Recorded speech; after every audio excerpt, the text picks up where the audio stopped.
Este es un mensaje del pastor John MacArthur, traducido y predicado en español para el mundo de habla hispana.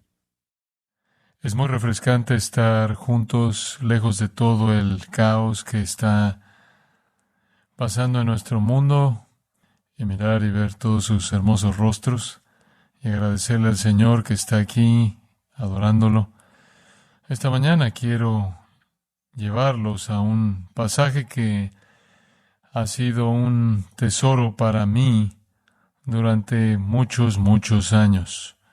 De hecho, es en realidad un pasaje del que hablé hace 2 años en una conferencia de pastores a todos los hombres que estaban aquí.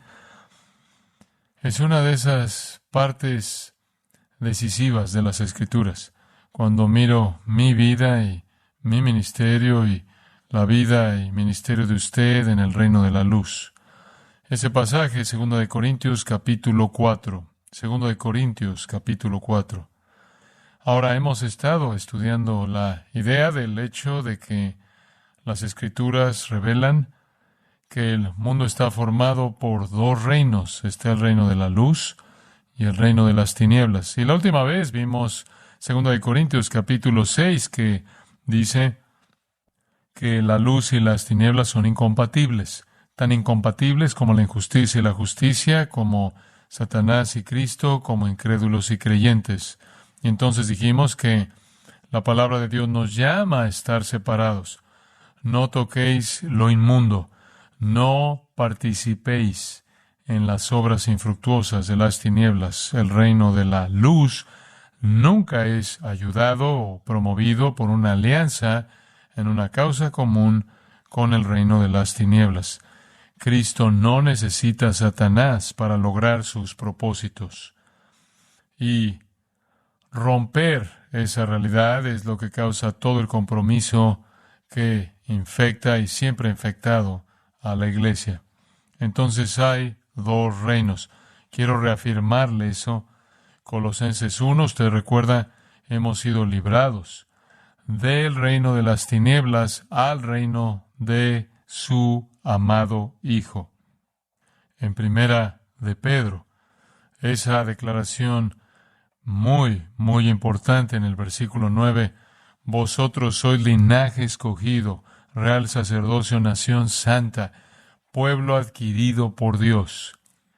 Filipenses 2:15, somos luminares que resplandecen en la oscuridad. Somos una luz en el mundo y no dejamos que esa luz se esconda, sino que brilla para disipar la oscuridad. Si examina el Evangelio de Juan, encontrará que uno de los temas de Juan en todo su Evangelio es el tema de la luz. Jesucristo se nos presenta en el capítulo 1 como la luz que viene al mundo y alumbra a todo hombre. En el capítulo 3 se nos dice que Él es la luz, pero los hombres aman más las tinieblas que la luz, porque sus obras son malas. En el capítulo 8 se nos vuelve a decir que Él es la luz del mundo. El que viene en pos de Él o sigue no andará en tinieblas, sino que tendrá la luz de la vida.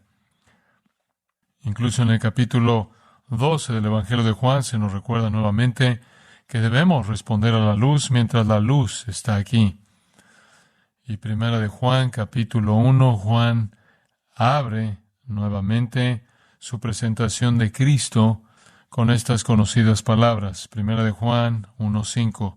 Este es el mensaje que hemos oído de Él y os anunciamos.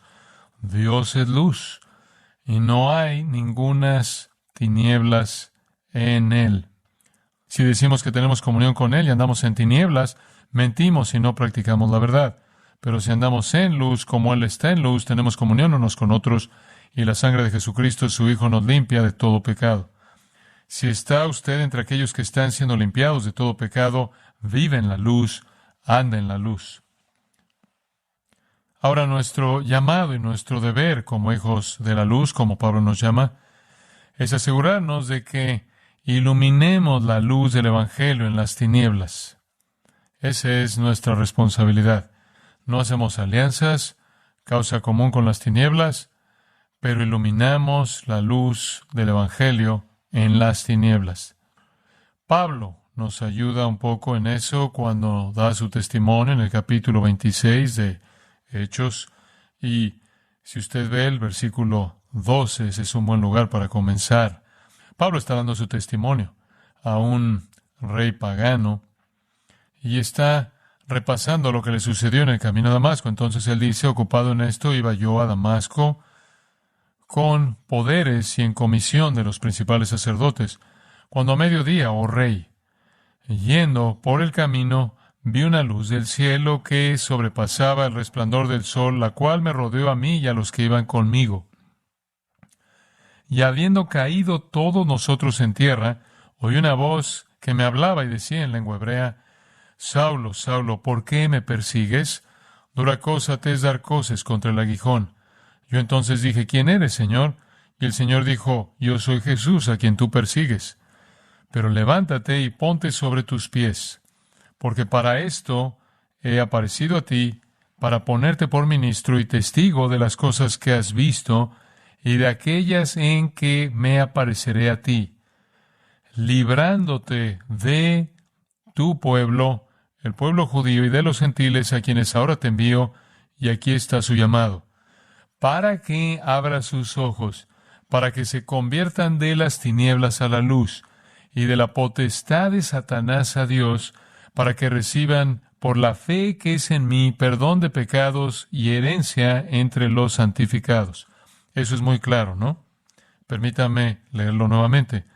Su propósito es abrir los ojos de judíos y gentiles para que se conviertan de las tinieblas a la luz y de la potestad de Satanás a Dios, para que reciban por la fe que es en mí perdón de pecados y herencia entre los santificados.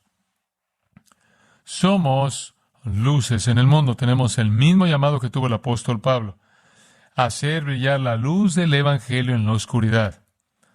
Pablo aceptó este llamado, y en Romanos capítulo 1 dice esto, capítulo 1, versículo 14, a griegos y a no griegos, a sabios y a no sabios, soy deudor. Esto es una obligación, porque, por mi parte, también estoy pronto en predicar el Evangelio a los que están también en Roma, porque no me avergüenzo del Evangelio, porque es poder de Dios para salvación a todo aquel que cree, al judío primeramente y también al griego.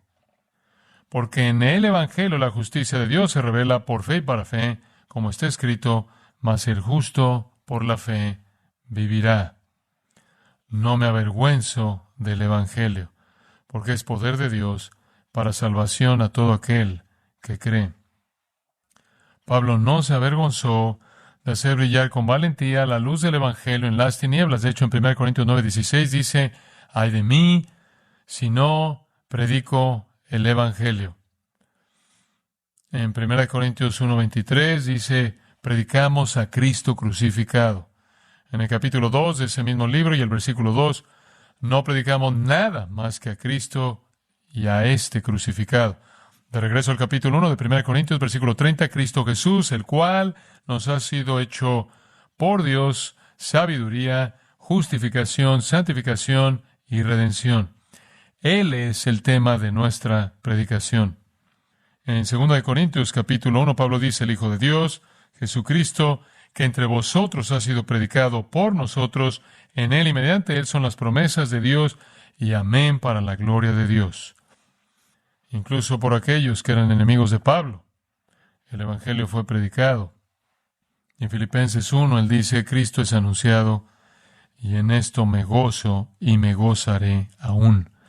Entonces, la simple responsabilidad que todos tenemos como los hijos de la luz en el reino de la luz es proclamar el Evangelio de Jesucristo en las tinieblas, y eso significa para las personas que están en la oscuridad. Una vez más, solo de manera muy fundamental, el capítulo 10 de Romanos, solo para que lo entienda, nos dice por qué esto es necesario. Si confesares con tu boca que Jesús es el Señor y creyeres en tu corazón que Dios lo levantó de los muertos, serás salvo. La única forma de ser salvo del infierno eterno es confesar a Jesús como Señor y creer en su corazón que Dios lo levantó de los muertos, lo que significa que usted acepta su expiación en la cruz, validada por su resurrección. Porque con el corazón se cree para justicia, pero con la boca se confiesa para salvación. Pues la Escritura dice, todo aquel que en él creyere no será avergonzado. No hay diferencia entre judío y griego, pues el mismo que es Señor de todos es rico para con todos los que le invocan. Y luego esta maravillosa invitación. Todo aquel que invocar el nombre del Señor será salvo. ¿Cómo, pues, invocarán aquel en el cual no han creído? ¿Y cómo creerán en aquel de quien no han oído? ¿Y cómo irán sin haber quien les predique?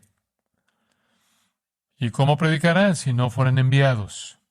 Como está escrito, cuán hermosos son los pies de los que anuncian buenas nuevas. Todo aquel que invocar el nombre del Señor será salvo. ¿Cómo se salvarán si no escuchan? ¿Cómo irán si alguien no es enviado? Entonces eso es lo que hay detrás de la gran comisión. Estamos aquí en el mundo con ese glorioso propósito singular. Y quiero decir de inmediato, la valentía de Pablo y el hecho de que no se avergonzó del Evangelio lo colocaron en una posición precaria desde el comienzo mismo de su ministerio. Su historia de conversión está en el 9º capítulo de Hechos y no voy a cubrir eso, pero quiero mencionar una cosa. Su conversión está al comienzo del capítulo 9 de Hechos, en el camino a Damasco. Leemos su repaso de eso en el capítulo 26 de Hechos, pero tan pronto como fue convertido y llamado por Dios, a la mitad de ese mismo capítulo que narra la historia de su conversión, leemos esto. Enseguida predicaba a Cristo en las sinagogas, diciendo que éste era el Hijo de Dios. Ese sería el lugar más hostil al que posiblemente podría ir. ¿Una sinagoga? ¿Se ha convertido y va inmediatamente a una sinagoga para declarar que Jesús, este judío crucificado, es de hecho el Hijo de Dios? La valentía de Pablo valida el hecho de que no se avergonzó y el resto de su vida se enfrentó a la hostilidad inevitable que llega al que es valiente. Vea el versículo 8 del capítulo 4, 2 de Corintios. Llegaremos a eso la próxima semana.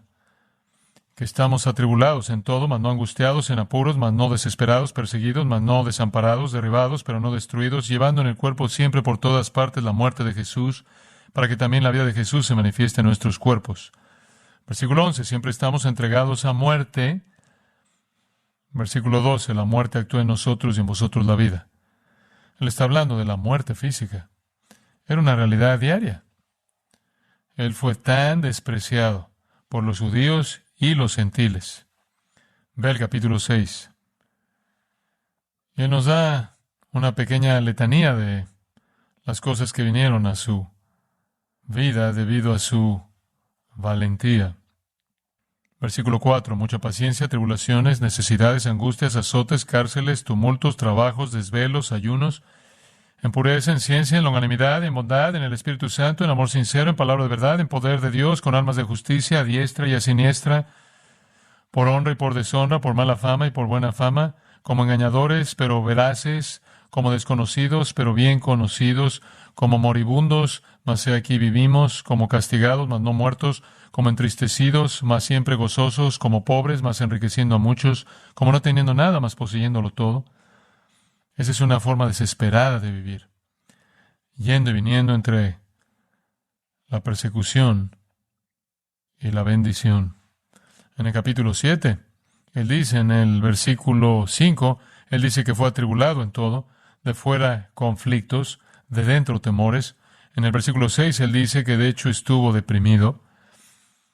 Pero quizás la letanía más dramática está en el capítulo 11, en donde dice en el versículo 23 que como siervo de Cristo he soportado más trabajos, más encarcelamientos, azotes sin número, en peligros de muerte muchas veces. De los judíos 5 veces he recibido 40 azotes menos uno. 3 veces he sido azotado con varas, 1 vez apedreado, 3 veces he padecido naufragio. 1 noche y 1 día he estado como náufrago en alta mar, en caminos muchas veces, en peligros de ríos, ladrones de los de mi nación, gentiles en la ciudad, en el desierto, en el mar, entre falsos hermanos, en trabajo y fatiga, en muchos desvelos, en hambre y sed, en muchos ayunos, en frío y en desnudez. Y además de otras cosas, lo que sobre mí se agolpa cada día, la preocupación por todas las iglesias, quién enferme y yo no enfermo, a quién se le hace tropezar y yo no me indigno.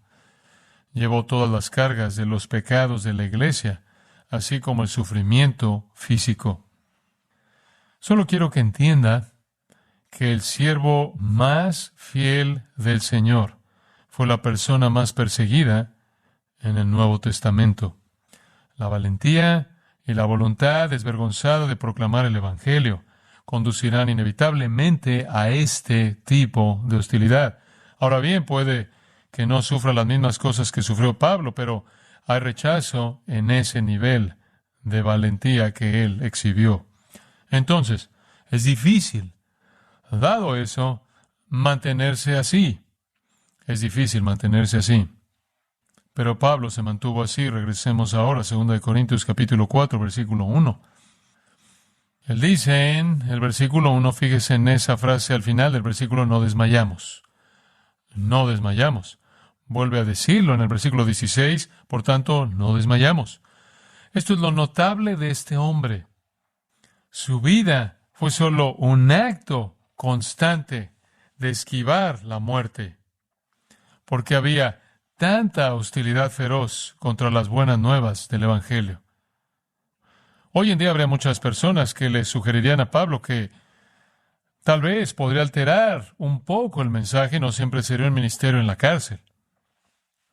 Quizás no tengas que ser tan atrevido, quizás no tengas que ser tan valiente. ¿Qué es lo que estás diciendo? Se supone que estas son buenas noticias.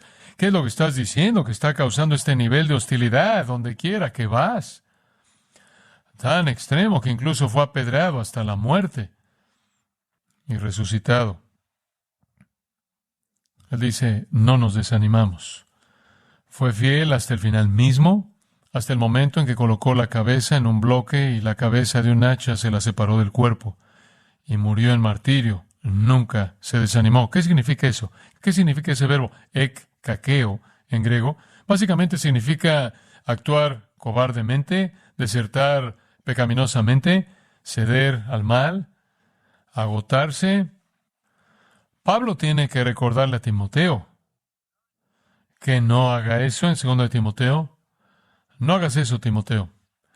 No abandones el don que te fue dado, afirmado por la imposición de manos de los ancianos. Timoteo, predica la palabra. Dios te está viendo. ¿Cómo mantuvo este apóstol tal perseverancia? Cuando tantas personas abandonaron en algún momento. Las quejas sobre el agotamiento, de que el ministerio es demasiado difícil. Hay menos personas que dejan el ministerio de esa manera que las que permanecen en el ministerio y simplemente evitan cualquier cosa que sea ofensiva. Nunca dicen nada que pueda enojar a alguien. ¿Cómo aguantó? Bueno, al final del versículo 3, debería decir al final del capítulo 3, dice que el Señor es el Espíritu y donde esté el Espíritu del Señor, allá hay libertad, y nosotros todos mirando a cara descubierta como en un espejo la gloria del Señor, somos transformados de gloria en la misma imagen como por el Espíritu del Señor. La respuesta es que el Espíritu Santo lo santificaba constantemente y lo hacía más parecido a Cristo, y no hubo falta de valentía en la predicación de Cristo, ¿verdad?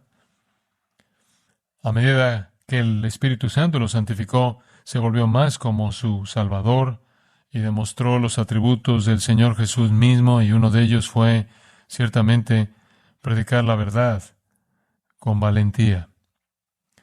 Pero al llegar al capítulo 4, Él nos define algunas convicciones. La gente debatirá si la teología es importante o no. Creo que mucha gente asume que su vida cristiana se vive de una manera sentimental, que es una especie de conexión emocional con Dios. Pero la realidad es que solo puede vivir la vida cristiana con alguna fuerza y solo puede evitar ser un cobarde que deserta cuando usted tiene una estructura muy firme de certezas, absolutos, convicciones, que lo mantienen a usted fuerte, porque vivir la vida cristiana, hacer brillar la luz en la oscuridad, Es difícil, puede ser doloroso, será usted perseguido, comenzando con su propia familia y las personas que lo rodean hasta cualquier otro nivel al que vaya. Entonces, ¿cómo aguanta usted? Usted tiene que tener algunos compromisos inviolables, creencias incambiables. Usted no se puede alejar de ellos. Y Pablo tenía esos. Y los expone aquí. Y quiero llevarlos a través de este capítulo esta semana y la próxima, pero veámoslo, al menos en parte, esta mañana. Él pudo enfrentar la oscuridad hostil, tomar lo que fuera que le arrojaran, por las siguientes razones. Número 1. Tenía la certeza de la superioridad y exclusividad del nuevo pacto. En otras palabras, tenía la certeza de su mensaje. Tenía la certeza de la urgencia de su mensaje, que era la verdad, que era superior al antiguo pacto y que era la única esperanza para pecadores. Veamos el versículo 1. Por lo cual, teniendo nosotros este ministerio, tengo que detenerlo allí. ¿Qué ministerio? ¿De qué este ministerio? ¿De qué estás hablando? Regresa al capítulo 3, versículo 7. Si el ministerio de muerte, grabado con letras en piedras. Bien, ¿qué es eso? Ley de Moisés. Es un ministerio de muerte. Pero vino con cierta gloria, porque después de todo fue revelación divina, tallada en la piedra por el dedo de Dios, por así decirlo. Si el ministerio de muerte, grabado con letras en piedras, fue con gloria, tanto que los hijos de Israel no pudieron fijar la vista en el rostro de Moisés a causa de la gloria de su rostro, la cual había de parecer, ¿cómo no será más bien con gloria el ministerio del Espíritu? Entonces tenía el ministerio del antiguo pacto con una cierta cantidad de gloria. Dios se reveló parcialmente a Moisés en el monte en Éxodo 33. La gloria cubrió el rostro de Moisés, descendió. Es decir, la ley de Dios se representa como teniendo gloria porque proviene del glorioso. Pero en el rostro de Moisés era una gloria que se desvanecía. Sí, era gloria, pero una gloria que se desvanecía. Porque la ley es un ministerio de muerte. La ley solo le condena a usted, solo lo mata a usted y lo envía a usted al infierno porque la viola. Mucho más glorioso es el ministerio del Espíritu. Pablo hace el contraste de otra manera en el versículo 9. Porque si el ministerio de condenación fue con gloria, mucho más abundará en gloria el ministerio de justificación. Porque aún lo que fue glorioso no es glorioso en este respecto en comparación con la gloria más eminente. Es decir, la gloria de la salvación del nuevo pacto en Cristo sobrepasa con mucho la gloria mortal de la ley que se desvanece y condena. Versículo 11, porque si lo que perece tuvo gloria, mucho más glorioso será lo que permanece. Así que, teniendo tal esperanza, usamos de mucha franqueza. Entonces, ¿por qué es él tan valiente? Porque entiende la gloria del Evangelio del nuevo pacto. Él tiene la certeza de su superioridad sobre el antiguo pacto, el cual solo condenaba. Todo el mundo está condenado a muerte eterna porque ha violado la ley de Dios. Todos la han violado. La ley, entonces, es un ministerio de muerte, es un ministerio de condenación. La única forma en que cualquier alma puede escapar de esa condenación es a través del nuevo pacto, que es un ministerio del Espíritu Santo y un ministerio que proporciona justicia. Realmente es el algo mejor del capítulo 11 de Hebreos. El Evangelio del Nuevo Testamento da vida espiritual y eterna. El Evangelio del Nuevo Testamento da justicia. El Evangelio del Nuevo Testamento tiene una gloria que es eterna. El Evangelio del Nuevo Testamento provee esperanza. Esperanza. El versículo 12 lo llama tal esperanza. Tal esperanza. Una esperanza de gloria eterna que nunca se desvanecerá. Él entendió eso. Él entendió eso con bastante claridad cuando escribió en Filipenses capítulo 3 estas palabras muy, muy conocidas. Él dice, en cuanto a la ley, capítulo 3, podría confiar en mi carne.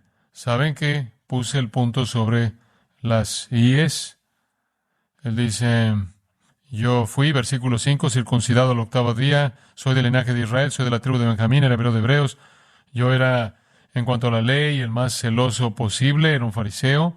En cuanto a celo, fui un perseguidor de la iglesia porque pensaba que violaban la ley de Dios. En cuanto a la justicia que es en la ley, yo era irreprensible hasta donde todos sabían, guardé la ley perfectamente. Pero cuantas cosas eran para mi ganancia, esas las he estimado como pérdida, como estiércol, por amor de Cristo. Y ciertamente aún estimo todas las cosas como estiércol por la excelencia del conocimiento de Cristo Jesús mi Señor, por amor del cual lo he perdido todo y lo tengo por basura. Ahí es en donde usa esa palabra, para ganar a Cristo y ser hallado en Él, no teniendo mi propia justicia, que es por la ley, sino la que es por la fe de Cristo, la justicia que es de Dios por la fe. Él entendió que la única esperanza de salvación estaba en el nuevo pacto. Él entendió que somos salvos por gracia a través de la fe, y él hace eso el tema de sus escritos, como les leí del capítulo 5 de Romanos. Entonces, ¿qué nos impulsa en el ministerio a ser fieles y no desertar, no rendirnos, no avergonzarnos porque no podemos soportar la hostilidad y el rechazo? Lo que nos impulsa es la certeza de que esta es la única esperanza del pecador. Este es el único escape del pecador. Están a nuestro alrededor yendo al infierno. ¿Le importa a usted lo suficiente como para hacer brillar la luz en la oscuridad de ellos? ¿Entiende usted que no tienen esperanza ellos sin Él? Pablo entendió eso y lo mantuvo valiente hasta que fue martirizado. Hay una segunda característica, una segunda certeza, una segunda convicción fuerte que también está en el versículo 1. Dice, por lo cual, teniendo nosotros este ministerio según la misericordia, y nuevamente tengo que detenerme. Él entendió que el ministerio es una misericordia. Esta es la segunda certeza. El ministerio es una misericordia. En otras palabras, nunca perdió el asombro por el hecho de que estaba haciendo algo que no merecía hacer. Él no era digno de llevar este mensaje. En absoluto. Siempre fue un shock impresionante para él. Nunca lo superó, incluso al final de su ministerio. Mientras le escribe su primera carta a Timoteo, en el capítulo 1, dice esto: doy gracias al que me fortaleció, a Cristo Jesús nuestro Señor, porque me tuvo por fiel poniéndome en el ministerio, habiendo yo sido antes blasfemo, perseguidor e injuriador, mas fui recibido a misericordia, porque lo hice por ignorancia en incredulidad. Pero la gracia de nuestro Señor fue más abundante con la fe y el amor que es en Cristo Jesús. Y después de esto, palabra fiel y digna de ser recibida por todos, que Cristo Jesús vino al mundo para salvar a los pecadores, de los cuales yo soy el primero. Pero por esto fui recibido a misericordia, para que Jesucristo mostrase en mí toda su clemencia, para ejemplo de los que habrían de creer en Él para vida eterna. Pablo dice esto: Dios en su misericordia, Cristo en su gracia, me salvó para mostrarle al mundo que nadie está más allá de la redención. Yo fui el peor. Yo era el peor. Jesús nos dice que cuando a alguien se le perdona mucho, tiene mucha gratitud.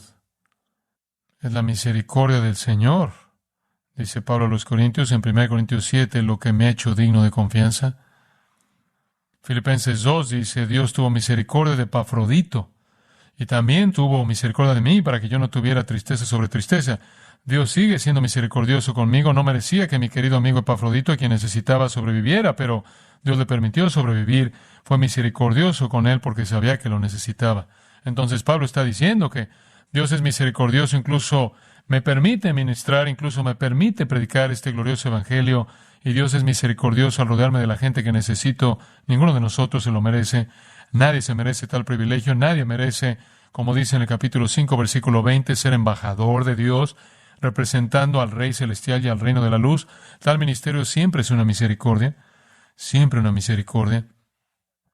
Es por eso que en el capítulo 3 usted ve el versículo 5. No que seamos competentes por nosotros mismos para pensar algo como de nosotros mismos, sino que nuestra competencia proviene de Dios, el cual asimismo nos hizo ministros competentes de un nuevo pacto. No somos competentes, no nos merecemos esto y no somos capaces. Pero el Señor nos escogió y nos capacita por su Espíritu Santo. En cierto sentido, Pablo entendió que incluso su propia indignidad no era un obstáculo para lo que el Señor podía hacer a través de su vida fiel. No creo que lo haya superado nunca. Pienso siempre a través de su vida como una persona que estuvo empeñada en encarcelar a cristianos en algún momento, que fue el peor activista anticristo del planeta. Y el Señor le dio el ministerio del Evangelio y el nuevo pacto. Y estaba tan consciente de lo miserable que era él. Qué vida de anticristo vivió, que siempre vio el ministerio como una misericordia y lo sostuvo por pura gratitud. Había una tercera certeza, y con esta llegaremos al menos al versículo 2. Había una tercera certeza.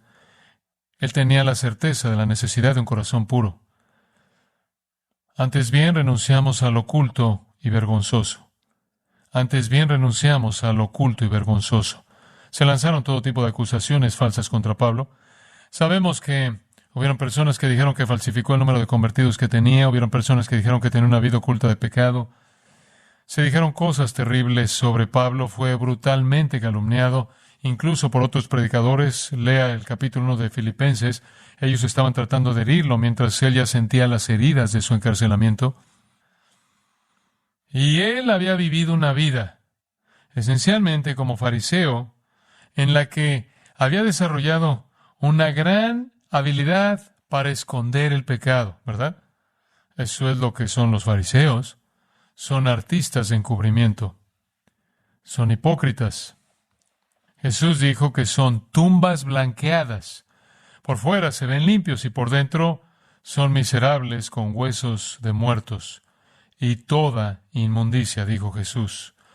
Y eran los más celosos de todos los judíos, los más familiarizados con la ley y los más exigentes en supuestamente observarla. Eran expertos en una vida oculta de vergüenza, porque la religión falsa no refrena la carne, la religión falsa no vence al pecado. Entonces, cuando usted tiene a alguien que parece muy religioso y no ve el mal en su vida, está viendo usted lo que la religión falsa tiene que producir, y eso es lo mejor de todos los hipócritas espirituales. Me parece que entre más decoración externa, menos realidad interna. ¿Qué significa aquí la vergüenza? Cualquier cosa deplorable, deshonrosa, cualquier cosa que produzca vergüenza. Pablo dice, he renunciado a la vergüenza secreta. A veces nos gustaría saber, cuando escuchamos a gente hablar o predicar o conocemos a algún cristiano que aparentemente representa al Señor Jesucristo, pero algo parece estar mal allí, y desearíamos saber lo que realmente está pasando dentro de ese individuo. A veces nos enteramos, a veces no. Pero tenemos derecho a esperar de aquellos que ministran el Evangelio que no haya una vida secreta de vergüenza. Y cuando la hay, es devastador. Es devastador. Así que Pablo dice en el capítulo 7, como vimos la semana pasada, versículo 1, así que, amados, puesto que tenemos tales promesas, limpiémonos de toda contaminación de carne y de espíritu, por fuera y por dentro, perfeccionando la santidad en el temor de Dios. Usted tiene que estar tratando con su corazón. Mateo 15, Jesús dijo, no es lo que entra en usted lo que lo contamina, es lo que sale de usted. Entonces Pablo sabía que se iba a ser fiel hasta el final e iba a perseverar. Él sabía que se iba a ser fiel para alumbrar la luz en la oscuridad. Tenían que haber algunas cosas que lo anclaran, algunas certezas. Estaba convencido de la superioridad y exclusividad del nuevo pacto. Estaba convencido de que el ministerio era una misericordia. Estaba convencido de que necesitaba tener un corazón puro. Y hay una cuarta y muy importante convicción. Estaba convencido del deber de predicar con precisión la palabra de Dios. Mira el versículo 2 nuevamente. Estaba seguro del deber de predicar con precisión la palabra de Dios, no andando con astucia ni adulterando la palabra de Dios. Convicción sobre el manejo correcto de la palabra de Dios. Esto abre para mí la caja de Pandora. Nada es más decepcionante para mí que alguien malinterpretando las Escrituras y hablando como si fuera la verdad cuando se trata de una tergiversación. Es por eso que Pablo le dice a Timoteo en 2 Timoteo 2:15, procura con diligencia ser un obrero que no tiene de qué avergonzarse, que usa bien la palabra de verdad. Tiene que hacerlo bien. Usted tiene que hacerlo bien. Usted lo hace bien y toda la Escritura es útil, le dice a Timoteo. Y después la predica usted. Entonces primero usted tiene que interpretarla correctamente y luego tiene que entender que cada cosa que dice es útil y luego la predica.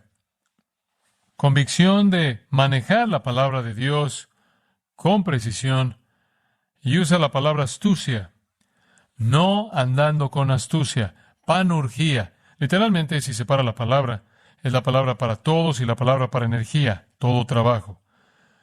¿Qué significa todo trabajo? Que hay personas que harán cualquier cosa para alcanzar sus fines. Serán astutos con las Escrituras, serán inescrupulosos con las Escrituras, la van a torcer, la van a pervertir, van a engañar a la gente con ellas. Un sinónimo de esta palabra es cacurgia, lo cual es un malhechor, un criminal. No creo que haya mucha diferencia entre un criminal y alguien que tuerce las Escrituras. Eso es un crimen contra Dios. El Nuevo Testamento usa panurgia, astucia, siempre en un sentido negativo. Es estar dispuesto a hacer cualquier cosa para alcanzar su fin, cualquier cosa con la Escritura, y él describe lo que quiere decir adulterando la palabra de Dios. Adulterarla, usarla de manera ilegítima. El adulterio es pecado, es una violación de un pacto, es tener relaciones sexuales fuera de su pacto matrimonial.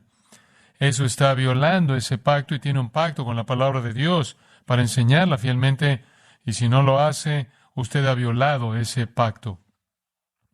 Adulterando, dulontes. Solo aquí en el Nuevo Testamento es un engaño, es una trampa, es un anzuelo, es algo engañoso para enganchar a la gente usando la palabra de Dios como una forma de engañarlos. Ve el capítulo 2, versículo 17. Es muy parecido a medran falsificando la palabra de Dios. Medran falsificando la palabra de Dios. Cápelos. Eso es un farsante, ese es un estafador. Los falsos maestros siempre tuercen, siempre pervierten la palabra de Dios de una manera engañosa, corrompiéndola, diluyéndola, torciéndola, para hacer que sus mentiras parezcan escriturales, para hacer que las personas que los siguen crean que hablan por Dios. En 1 Tesalonicenses 2, Pablo se defiende nuevamente y dice: nuestra exhortación no procedió de error, ni de impureza, ni fue por engaño, sino que según fuimos aprobados por Dios para que se nos confiase el Evangelio, así hablamos, no como para agradar a los hombres, sino a Dios que prueba nuestros corazones.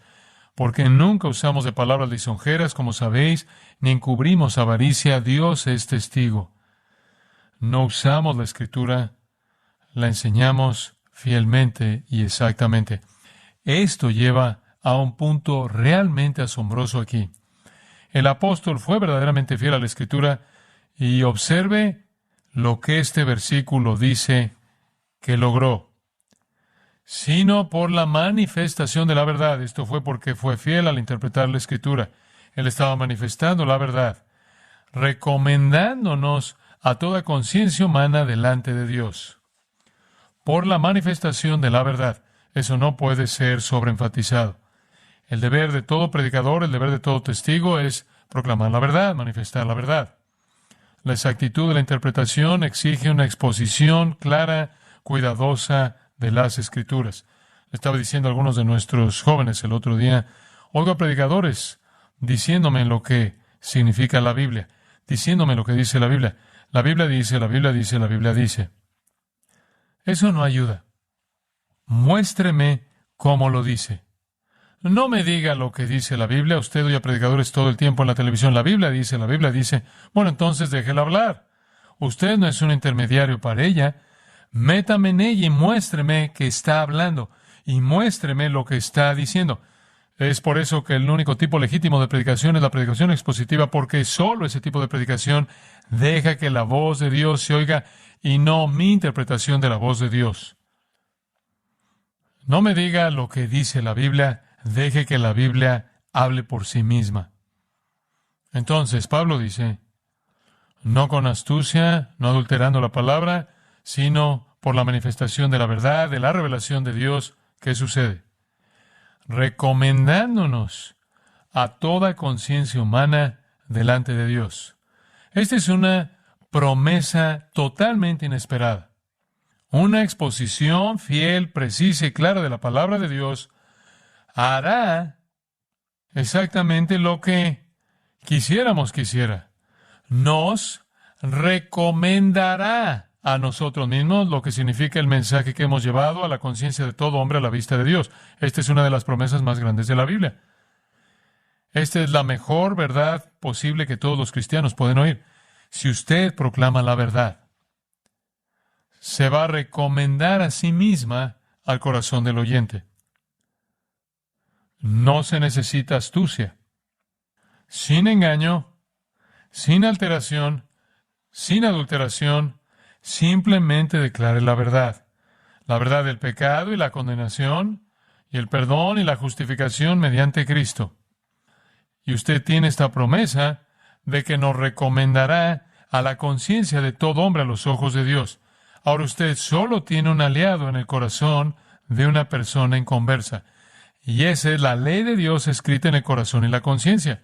Romanos 2 dice, la ley de Dios está escrita en el corazón, y hay una conciencia, un mecanismo que Dios ha puesto en cada ser humano, muy parecido al dolor en el lado físico, que se activa cuando se viola esa ley. Todo pecador se siente culpable, todo pecador siente miedo y ansiedad cuando su pecado es confrontado. Sorprendentemente, esta es una estrategia evangelística que promete lograr la meta. Si usted dijera, bien, ¿cuál sería el mayor efecto posible de mi testimonio?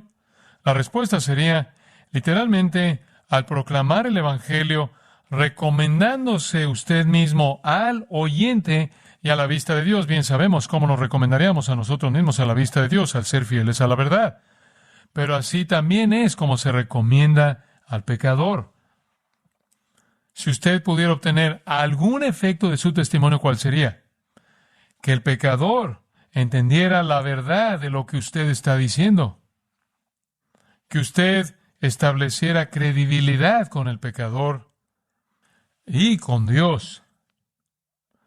Todas las estrategias inteligentes, todas las tonterías, tácticas, para tratar de hacer que los pecadores respondan sin ofenderlos, no sirven de nada.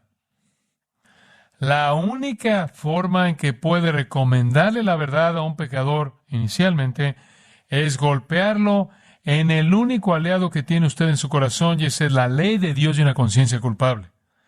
Si usted evita eso, no se ha recomendado a sí mismo al pecador. El pecador solo está afirmando la verdad de lo que usted dijo cuando siente la realidad del pecado y la culpa. Así que todas las estrategias inteligentes para evitar eso son distorsiones y engaños y astucia y adulteración. Dice usted, bueno, eso enoja al pecador. Por supuesto.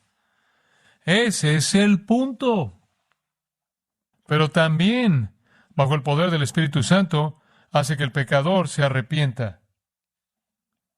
Todas estas personas inventando todas estas estrategias interminables sobre cómo eludir la hostilidad del pecador hacia la acusación del pecado, la muerte y el juicio, todos dando vueltas en círculos para tratar de hacer que el pecador abrace a Cristo a partir de alguna respuesta caprichosa, casi romántica, emocional. Pasa por alto lo único que hay en un pecador, que puede decir que esta persona me está diciendo la verdad. Todo pecador conoce la miseria de su propio corazón. Todos. La única forma en que usted se recomendará a un pecador es al darle exactamente entre la ley y la conciencia. Dice usted, la gente dirá la verdad, por supuesto. Pero ahí es donde tiene que empezar. Romanos 1:32.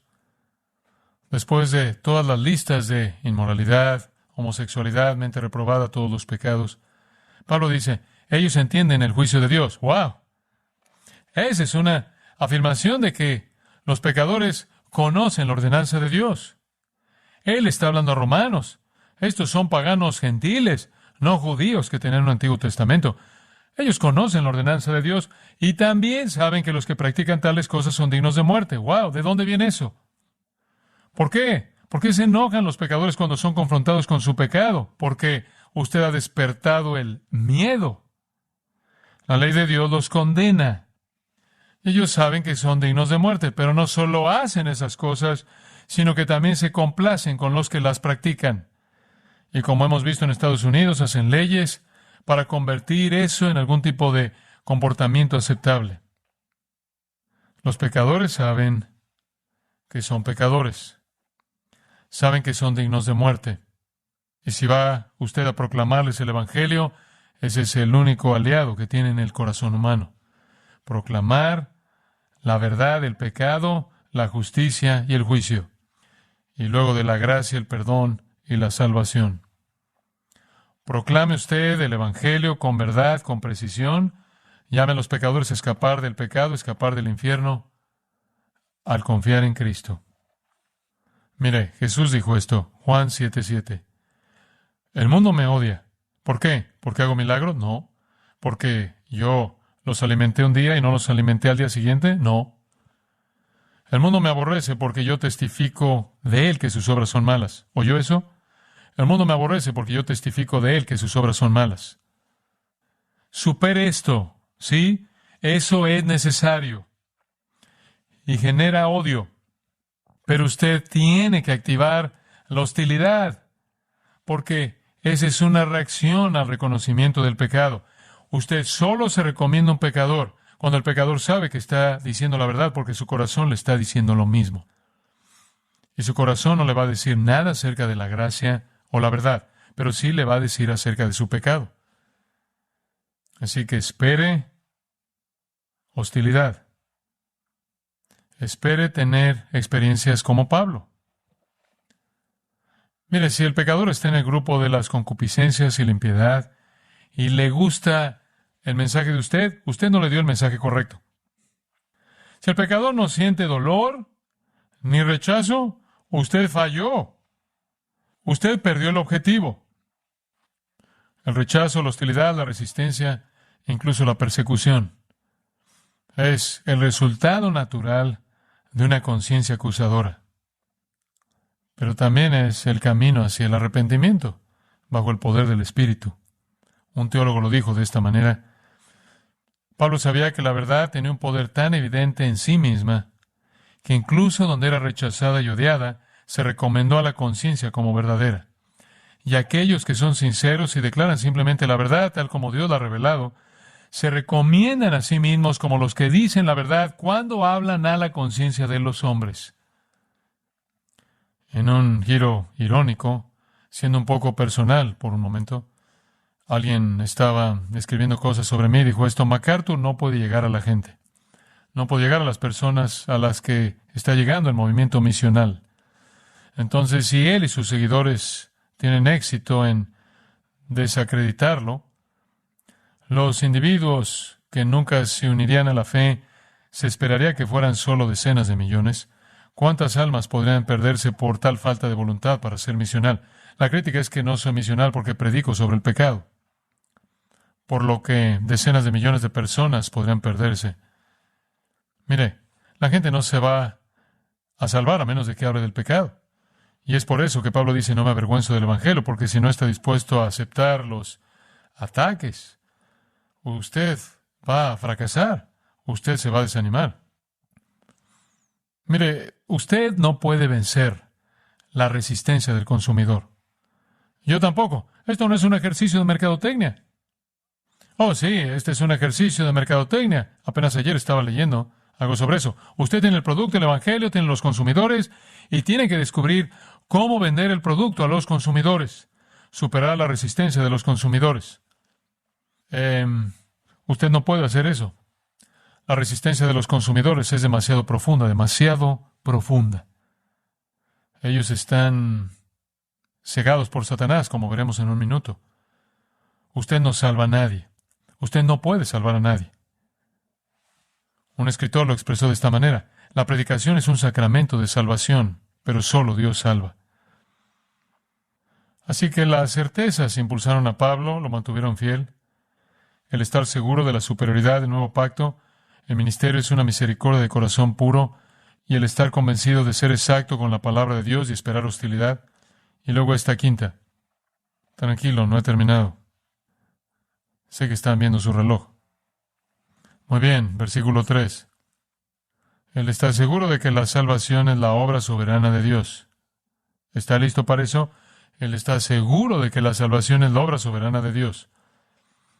Pero si nuestro evangelio está aún encubierto, entre los que se pierden está encubierto, en los cuales el Dios de este siglo cegó el entendimiento de los incrédulos para que no les resplandezca la luz del evangelio de la gloria de Cristo, el cual es la imagen de Dios. Él está convencido de esto, que si el evangelio está encubierto, si está cubierto, si no es recibido, está encubierto para aquellos que están en una categoría, los que se pierden, y también los cegados por Satanás. El Dios de este siglo cegó su entendimiento. No tenemos el poder para vencer la resistencia del pecador. No hay cantidad de inteligencia, no hay cantidad de manipulación, no hay cantidad de oratoria que pueda causar arrepentimiento y salvación. No podemos librar esta batalla con armas humanas. ¿Por qué es esto cierto? Volvamos al versículo 3 por un momento. Número 1, ellos son los que se pierden. Estas personas son las que se pierden. Un verbo fuerte, esos son los dedicados a la destrucción. Esa es una categoría de personas. Pablo se refiere a eso en 1 Corintios 1, 2 Corintios 2. Ellos son los que se pierden. En otras palabras, son una categoría de personas que no pueden responder. No tienen mecanismo. No entienden las cosas de Dios. Son una locura para ellos. En segundo lugar, están cegados por Satanás. Entonces usted tiene esta categoría de personas que son los que se pierden. En contraste con 1 Corintios 1, los que están siendo salvos. Y luego, además, el Dios de este siglo cegó su entendimiento para que no les resplandezca la luz del evangelio de la gloria de Cristo, el cual es la imagen de Dios. El Dios de este mundo, el Dios de este siglo, podrá ser una mejor manera de decirlo, es Satanás. Satanás los ha cegado. Satanás los ha engañado. En el capítulo 10, Pablo dice que están fortalecidos en ideologías de perdición y muerte. Necesitan ser sacados cautivos de ellas. Juan 8, ya hablamos de eso en las últimas semanas. Son de su padre el diablo, que es un mentiroso, y creen sus mentiras. Aman la oscuridad más que la luz. Están bajo la ira de Dios. Sus mentes están corrompidas por su estado de perdición y el ser cegados 2 veces por Satanás, de modo que no pueden ver la luz del evangelio de la gloria de Cristo, que es la imagen de Dios. No pueden verlo. Entonces, ese es el nivel de resistencia de los consumidores que debemos atacar. Dice usted, bueno, ¿qué hacemos en una situación como esa? Usted reconoce esto. No nos predicamos a nosotros mismos, sino a Jesucristo como Señor y a nosotros como vuestros siervos por amor de Jesús. Predicamos a Cristo. Porque esto sabemos. Dios, que mandó que de las tinieblas resplandeciese la luz, es el que resplandeció en nuestros corazones para iluminación del conocimiento de la gloria de Dios en la faz de Jesucristo. Solo voy a hacer un comentario de eso. Usted sabe esto, que el mismo Dios que habló en Génesis 1:3 y habló para que existiera la luz, es el mismo Dios que tiene que hablar la luz espiritual en el corazón de un pecador que se está perdiendo, cegado satánicamente. Así que esta es la certeza de Pablo. de que la salvación es una obra soberana de Dios. Es una obra soberana de Dios. Entonces, ¿qué dice Pablo en el versículo 5? Nosotros entonces no nos predicamos a nosotros mismos, sino a Jesucristo como Señor y a nosotros como vuestros siervos por amor de Jesús. Simplemente predicamos a Cristo. No estamos buscando técnicas para superar la resistencia del consumidor. Como dije, la única forma en que puede recomendarse usted un pecador es golpear su conciencia y activar la ley de Dios que golpea su conciencia y lo hace sentir culpable. Y esa culpa valida la verdad de lo que usted está diciendo sobre su pecaminosidad. Y luego llegan las buenas nuevas salvadoras del Evangelio. Pero aún así, usted no tiene absolutamente ninguna habilidad para salvar al pecador. El pecador está encerrado demasiado profundamente por estar en la categoría de una persona que se pierde, una persona que ya está dedicada a la destrucción y cegada por Satanás. La salvación es un milagro creativo, así como la luz en Génesis. Ahora hay mucho más que decir de eso y la semana que viene diré más sobre los versículos 4 y 6. Pero quiero que vea el versículo 5 por un momento. No nos predicamos a nosotros mismos. No predique sus ideas, no predique sus percepciones. Predique a Cristo como se revela en las Escrituras. Predicamos a Jesucristo como que Señor. Predicamos a Cristo Jesús como Señor. Simplemente somos esclavos, dulos. Los resultados espirituales no provienen de nosotros, no. Predicamos a Cristo. Eso es suficiente. Ese es nuestro llamado. Predicamos a Cristo como la única esperanza para que el pecador escape del juicio y del infierno. En Juan 7:18 Jesús dijo, el que habla por su propia cuenta, su propia gloria busca. Solo tenga en cuenta que el que habla por su propia cuenta, cuando escucha a un predicador que es el héroe de todas sus historias, está buscando su propia gloria. El que busca la gloria del que le envió, este es verdadero y no hay en él injusticia. Escucha al predicador que da toda la gloria a Cristo. Predicamos a Cristo como Señor. Creo que una buena forma de terminar. ¿Tiene usted esa pequeña tarjeta Predicamos a Cristo? Sáquelo de lo que sea que lo tenga. Quiero que se ponga de pie y lea esto conmigo. Y realmente apenas comenzamos, habrá mucho más de esta sección la próxima vez. Pero pensé que sería una experiencia maravillosa para nosotros escucharnos a nosotros mismos diciendo estas cosas. Si tiene uno, simplemente sígame y lea en voz alta. ¿De acuerdo? Predicamos a Cristo, que es el Hijo eterno, uno en naturaleza con el Padre eterno y el Hijo eterno, el Dios trino, quien es el creador y dador de vida, así como el sustentador del universo y de todos los que viven en él, quien es el Hijo de Dios nacido de una virgen y el Hijo del hombre, plenamente divino y plenamente humano, quien es aquel cuya vida en la tierra agradó perfectamente a Dios y cuya justicia es dada a todos los que por gracia mediante la fe se vuelven uno con Él, quien es el único sacrificio aceptable por el pecado que agrada a Dios y cuya muerte bajo el juicio divino pagó en su totalidad la pena por los pecados de su pueblo, de los suyos, proporcionándoles perdón y vida eterna, quien está vivo,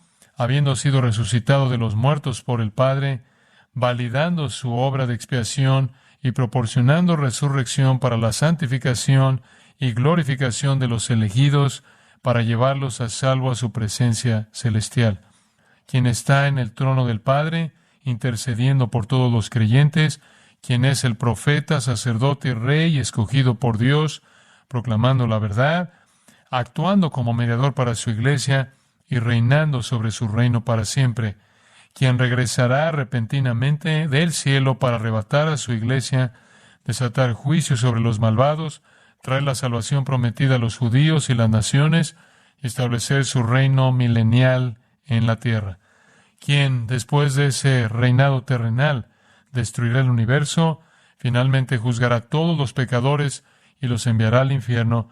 Luego creará los cielos nuevos y la tierra nueva, donde Él morará para siempre con sus santos en gloria, amor y gozo.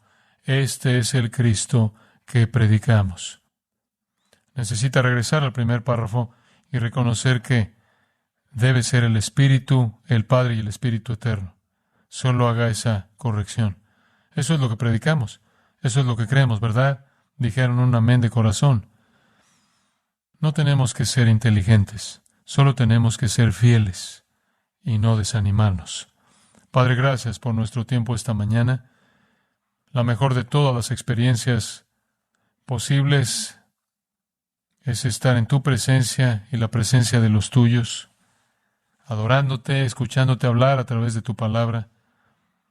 Que los pecadores se arrepientan en este mismo servicio y más allá, en donde se escuche este mensaje. Que se aparten de su pecado, que sientan el miedo, el peso, el terror, la culpa de su pecado y huyan solo a Cristo, que les ofrece el perdón completo.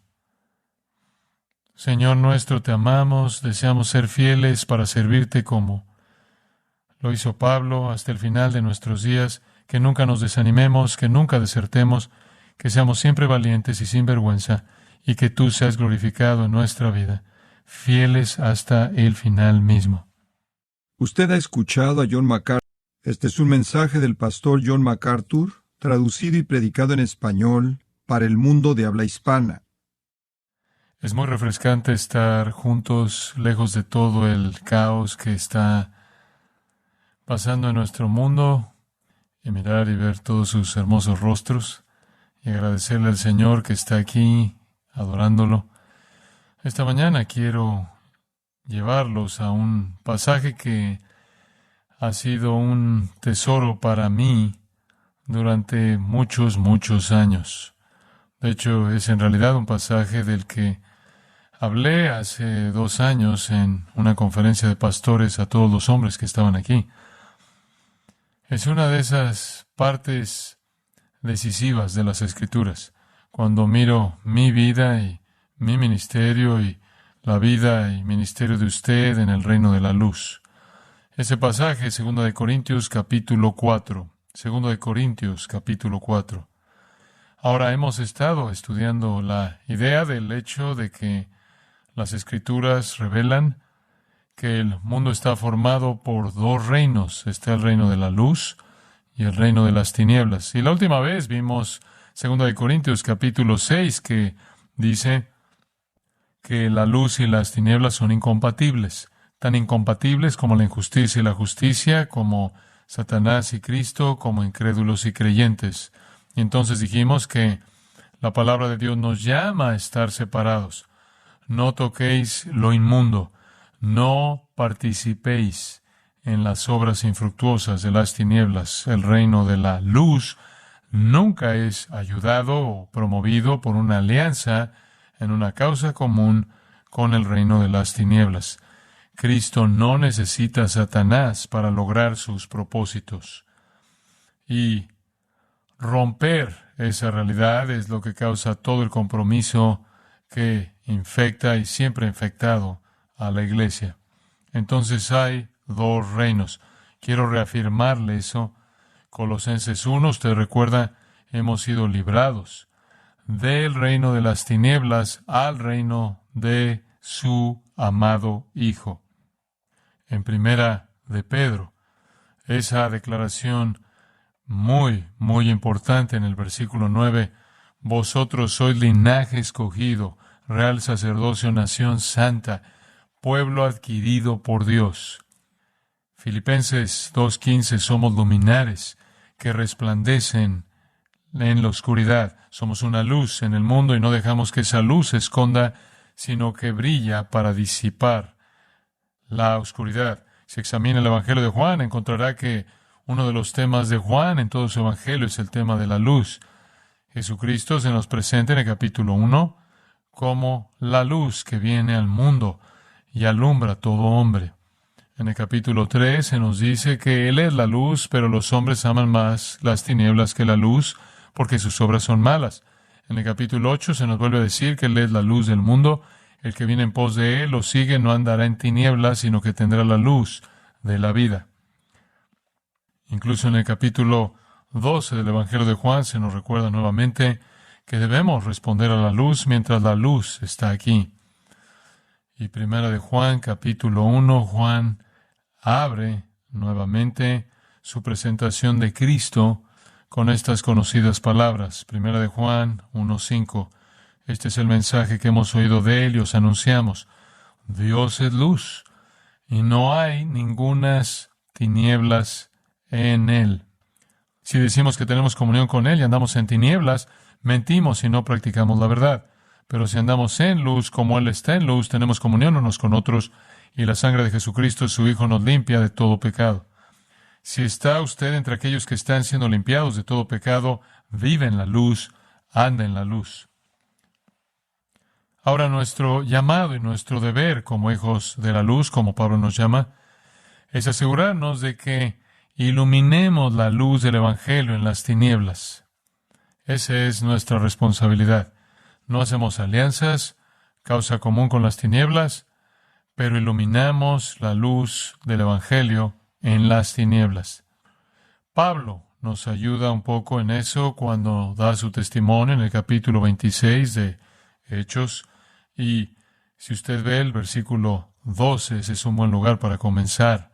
Pablo está dando su testimonio a un rey pagano y está repasando lo que le sucedió en el camino a Damasco. Entonces él dice, ocupado en esto, iba yo a Damasco con poderes y en comisión de los principales sacerdotes, cuando a mediodía, oh rey, yendo por el camino, vi una luz del cielo que sobrepasaba el resplandor del sol, la cual me rodeó a mí y a los que iban conmigo. Y habiendo caído todos nosotros en tierra, oí una voz que me hablaba y decía en lengua hebrea, Saulo, Saulo, ¿por qué me persigues? Dura cosa te es dar coces contra el aguijón. Yo entonces dije, ¿quién eres, Señor? Y el Señor dijo, yo soy Jesús, a quien tú persigues. Pero levántate y ponte sobre tus pies, porque para esto he aparecido a ti, para ponerte por ministro y testigo de las cosas que has visto y de aquellas en que me apareceré a ti, librándote de tu pueblo, el pueblo judío, y de los gentiles a quienes ahora te envío, y aquí está su llamado, para que abra sus ojos, para que se conviertan de las tinieblas a la luz, y de la potestad de Satanás a Dios, para que reciban por la fe que es en mí perdón de pecados y herencia entre los santificados. Eso es muy claro, ¿no? Permítame leerlo nuevamente. Su propósito es abrir los ojos de judíos y gentiles para que se conviertan de las tinieblas a la luz y de la potestad de Satanás a Dios, para que reciban por la fe que es en mí perdón de pecados y herencia entre los santificados. Somos luces en el mundo. Tenemos el mismo llamado que tuvo el apóstol Pablo, hacer brillar la luz del Evangelio en la oscuridad. Pablo aceptó este llamado, y en Romanos capítulo 1 dice esto, capítulo 1, versículo 14, a griegos y a no griegos, a sabios y a no sabios, soy deudor. Esto es una obligación, porque, por mi parte, también estoy pronto en predicar el Evangelio a los que están también en Roma, porque no me avergüenzo del Evangelio, porque es poder de Dios para salvación a todo aquel que cree, al judío primeramente y también al griego. Porque en el Evangelio la justicia de Dios se revela por fe y para fe, como está escrito, mas el justo por la fe vivirá. No me avergüenzo del Evangelio, porque es poder de Dios para salvación a todo aquel que cree.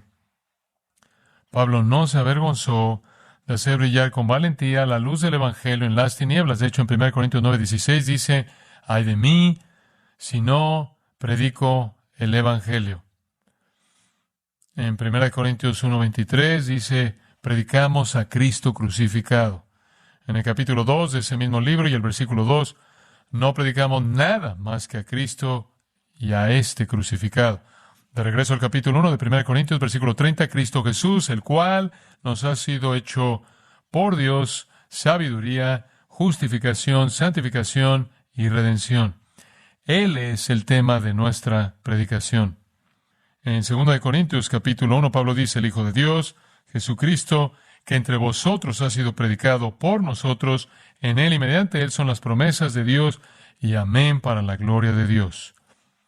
Incluso por aquellos que eran enemigos de Pablo, el Evangelio fue predicado.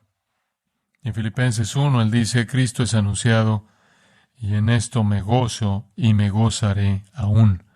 Entonces, la simple responsabilidad que todos tenemos como los hijos de la luz en el reino de la luz es proclamar el Evangelio de Jesucristo en las tinieblas, y eso significa para las personas que están en la oscuridad. Una vez más, solo de manera muy fundamental, el capítulo 10 de Romanos, solo para que lo entienda, nos dice por qué esto es necesario. Si confesares con tu boca que Jesús es el Señor y creyeres en tu corazón que Dios lo levantó de los muertos, serás salvo. La única forma de ser salvo del infierno eterno es confesar a Jesús como Señor y creer en su corazón que Dios lo levantó de los muertos, lo que significa que usted acepta su expiación en la cruz, validada por su resurrección. Porque con el corazón se cree para justicia, pero con la boca se confiesa para salvación. Pues la Escritura dice, todo aquel que en Él creyere no será avergonzado. No hay diferencia entre judío y griego, pues el mismo que es Señor de todos es rico para con todos los que le invocan. Y luego esta maravillosa invitación. Todo aquel que invocar el nombre del Señor será salvo. ¿Cómo, pues, invocarán a aquel en el cual no han creído? ¿Y cómo creerán en aquel de quien no han oído? ¿Y cómo irán sin haber quien les predique? ¿Y cómo predicarán si no fueren enviados? Como está escrito, cuán hermosos son los pies de los que anuncian buenas nuevas. Todo aquel que invocar el nombre del Señor será salvo. ¿Cómo se salvarán si no escuchan? ¿Cómo irán si alguien no es enviado? Entonces eso es lo que hay detrás de la gran comisión. Estamos aquí en el mundo con ese glorioso propósito singular. Y quiero decir de inmediato, la valentía de Pablo y el hecho de que no se avergonzó del Evangelio lo colocaron en una posición precaria desde el comienzo mismo de su ministerio. Su historia de conversión está en el 9º capítulo de Hechos y no voy a cubrir eso, pero quiero mencionar una cosa. Su conversión está al comienzo del capítulo 9 de Hechos, en el camino a Damasco. Leemos su repaso de eso en el capítulo 26 de Hechos, pero tan pronto como fue convertido y llamado por Dios, a la mitad de ese mismo capítulo que narra la historia de su conversión, leemos esto. Enseguida predicaba a Cristo en las sinagogas, diciendo que éste era el Hijo de Dios. Ese sería el lugar más hostil al que posiblemente podría ir. ¿Una sinagoga? ¿Se ha convertido y va inmediatamente a una sinagoga para declarar que Jesús, este judío crucificado, es de hecho el Hijo de Dios? La valentía de Pablo valida el hecho de que no se avergonzó y el resto de su vida se enfrentó a la hostilidad inevitable que llega al que es valiente. Vea el versículo 8 del capítulo 4, 2 de Corintios. Llegaremos a eso la próxima semana. Que estamos atribulados en todo, mas no angustiados, en apuros, mas no desesperados, perseguidos, mas no desamparados, derribados, pero no destruidos, llevando en el cuerpo siempre por todas partes la muerte de Jesús, para que también la vida de Jesús se manifieste en nuestros cuerpos. Versículo 11, siempre estamos entregados a muerte. Versículo 12, la muerte actúa en nosotros y en vosotros la vida. Él está hablando de la muerte física. Era una realidad diaria. Él fue tan despreciado por los judíos y los gentiles. Ve el capítulo 6. Y él nos da una pequeña letanía de las cosas que vinieron a su vida debido a su valentía. Versículo 4. Mucha paciencia, tribulaciones, necesidades, angustias, azotes, cárceles, tumultos, trabajos, desvelos, ayunos, en pureza, en ciencia, en longanimidad, en bondad, en el Espíritu Santo, en amor sincero, en palabra de verdad, en poder de Dios, con almas de justicia, a diestra y a siniestra, por honra y por deshonra, por mala fama y por buena fama, como engañadores, pero veraces, como desconocidos, pero bien conocidos, como moribundos, mas he aquí vivimos, como castigados, mas no muertos, como entristecidos, mas siempre gozosos, como pobres, mas enriqueciendo a muchos, como no teniendo nada, mas poseyéndolo todo. Esa es una forma desesperada de vivir, yendo y viniendo entre la persecución y la bendición. En el capítulo 7, él dice en el versículo 5, él dice que fue atribulado en todo, de fuera conflictos, de dentro temores. En el versículo 6, él dice que de hecho estuvo deprimido. Pero quizás la letanía más dramática está en el capítulo 11, en donde dice en el versículo 23 que como siervo de Cristo he soportado más trabajos, más encarcelamientos, azotes sin número, en peligros de muerte muchas veces. De los judíos 5 veces he recibido 40 azotes menos uno. 3 veces he sido azotado con varas, 1 vez apedreado, 3 veces he padecido naufragio. 1 noche y 1 día he estado como náufrago en alta mar, en caminos muchas veces, en peligros de ríos, ladrones de los de mi nación,